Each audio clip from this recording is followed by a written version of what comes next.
கிரகணம் அப்படின்றது ஒன்றுமே கிடையாது. ஒரு நிழல் சந்திரனை பூமி தாண்டும் போது பூமியோடைய நிழல் சந்திரன் மேலே படுது. இவ்வளவுதான். சயின்டிஃபிக்காகவும் இதுதான். ஜோதிடத்தில் அதில் ஒன்றுமே கிடையாது. ஆன்மீகன்றது ஒன்றுமே இல்லை. எந்த கடவுளும் எதுவும் பண்ண மாட்டார். இதை தயவு செஞ்சு புரிஞ்சுக்கோங்க. நல்ல படித்தவங்க நிறையா வந்துட்டேன். இதை தெளிவாக எடுத்து சொல்கிற சயின்டிஸ்ட்ஸ் எல்லாம் வந்த காலகட்டத்திலையும் இந்த ஜோதிடர்கள் அவங்க சௌரியத்துக்காக 4 பேர்த்த கூப்பிட்டு நீங்கள் எல்லாம் பூஜை புனஸ்காரங்கள்லாம் பண்ணால் அவங்களுக்கு பணம் வரும் அப்படின்ற ஒரே காரணத்துக்காக இந்த பொய்யை சொல்லி உங்களை ஏமாற்றிட்டு இருக்காங்க. ஒரு மண்ணுமே கிடையாது.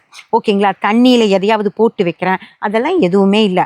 உங்களுக்கு ஒரு மன திருப்திக்கு நீங்கள் ஒன்று பண்ணணும்னு நினச்சிங்கன்னா, கிரகணம் முடிஞ்சதுக்கப்புறம் அன்னைக்கு காலையில், அடுத்த நாள் காலையில், நைட்டு வருது கிரகணம், அன்னைக்கு நீங்கள் பாட்டுக்கு படுத்து தூங்குங்க. ஒரு பிரச்சனையுமே இல்லை. காலையில் எழுந்திரிச்சு குளிச்சுட்டு போய் சாமியை கும்பிட்டு வேலையை பாருங்கள்.